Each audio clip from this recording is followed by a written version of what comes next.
بسم اللہ الرحمن الرحیم۔ ام المؤمنین ام حبیبہ رضی اللہ عنہا کا واقعہ۔ ام حبیبہ رضی اللہ عنہا نہایت قدیم الاسلام ہے۔ ان کا پہلا شوہر عبید اللہ بن جحش تھا جو ہجرت حبشہ کو گیا تھا۔ دائم الخمر تھا، یعنی ہمیشہ شراب پیتا تھا، اس لیے عیسائیوں میں بیٹھ کر عیسائی ہو گیا۔ مگر ام سلمہ ام حبیبہ رضی اللہ عنہا اسلام پر قائم رہی۔ اسلام کے لیے انہوں نے باپ، بھائی، خویش و قبیلہ اور وطن کو چھوڑا تھا۔ پردیس میں خاوند کا سہارا تھا، اس کے مرتد ہونے سے وہ بھی جاتا رہا۔ نبی کریم صلی اللہ علیہ وسلم کو ان کا یہ حال معلوم ہوا تو عمرو بن امیہ انصاری یا عمرو بن امیہ انصاری کو شاہ حبشہ کے پاس بھیجا۔ اسے تحریر فرمایا تھا کہ ام حبیبہ رضی اللہ عنہا کو ان حضرت صلی اللہ علیہ وسلم کا پیام شادی پہنچائے۔ بادشاہ نے اپنی ایک لونڈی حضرت ام حبیبہ کے پاس پیغام نکاح دے کر بھیجی۔ ام حبیبہ اس سے پیشتر خواب میں دیکھ چکی تھی کہ ان کو کوئی شخص ام المؤمنین کہہ کر پکار رہا ہے۔ اب لونڈی سے یہ پیغام سن کر انہوں نے اللہ تعالیٰ کا شکر ادا کیا اور شکرانہ میں لونڈی کو اپنا تمام زیور جو جسم پر تھا عطا فرمایا۔ نجاشی نے مجلس نکاح خود منعقد کی جس میں حضرت جعفر رضی اللہ عنہ اور دیگر جملہ مسلمان مدعو تھے۔ نجاشی نے خطبہ پڑھا، اس کے بعد اس قوم کے سامنے دینار رکھ دیے۔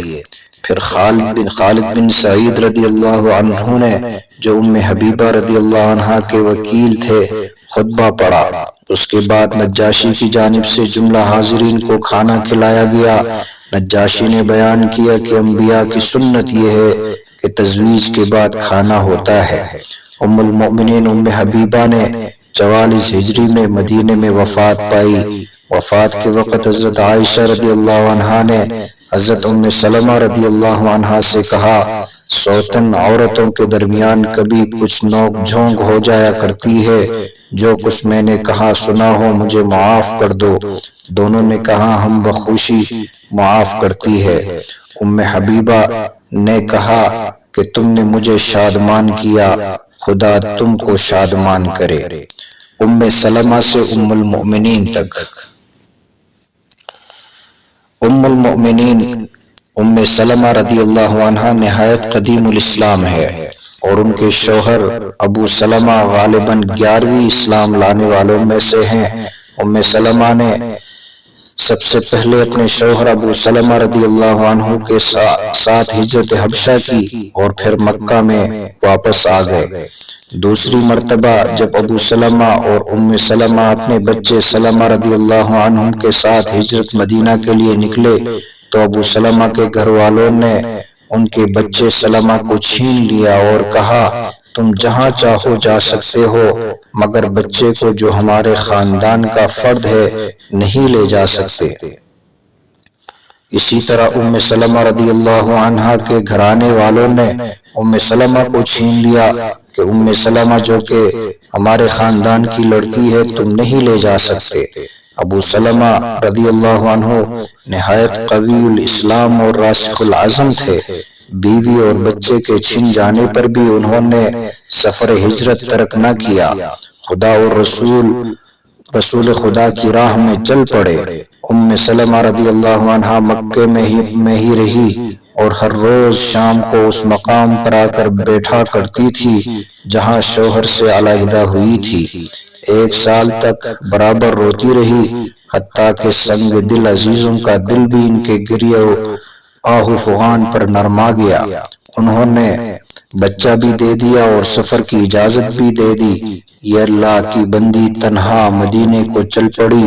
عثمان بن طلحہ جو کلید بردار بیت الحرام تھے گو ابھی مسلمان نہیں ہوئے تھے، لیکن ان کو ام سلمہ کی بے کسی اور تنہائی پر رحم آیا، وہ ساتھ ہو گئے۔ حضرت ام سلمہ کو اون پر سوار کرا کے خود پیدل چلتے، منزل پر پہنچ کر ان سے دور جا کر ٹھہرتے۔ جب منزل بمنزل مدینہ طیبہ کے قریب پہنچ گئے اور نخلستان مدینہ کے درخت نظر آنے لگے تو کہا دیکھو جس شہر میں تجھے جانا ہے وہ سامنے ہے، تم آگے بڑھو میں واپس جاتا ہوں، یہ کہہ کر واپس چلے آئے۔ سلمہ رضی اللہ عنہا پہلی عورت ہے جو ہجرت کر کے مدینہ آئی۔ ان کے پہلے شوہر بڑے شہ سوار اور جذبہ جہاد سے سرشار تھے، جنگ بدر میں شریک ہوئے اور پھر جنگ احد میں زخمی ہوئے، زخموں سے جانبر نہ ہو سکے، اور جمادی الاخری 3 ہجری میں انہوں نے شہادت کی موت پائی۔ مرتے وقت ان کی زبان پر تھا، اللہ میرے کنبے کی اچھی نگہداشت کرنا۔ بوقت شہادت چھوٹے چھوٹے بچے چھوڑے۔ نبی صلی اللہ علیہ وسلم کو جو محبت اور قرابت ابو سلمہ سے تھی، ان کا خیال کرتے ہوئے نیز سلمہ نے اسلام کے لیے ہجرت حبشہ اور ہجرت مدینہ کرتے ہوئے جن سخت آزمائشوں کو پورا کیا تھا، ان سب امور پر خیال کرتے ہوئے نبی کریم صلی اللہ علیہ وسلم نے حضرت سلمہ سے نکاح کر لیا، اور یہ سلمہ سے المؤمنین رضی اللہ عنہا بن گئی۔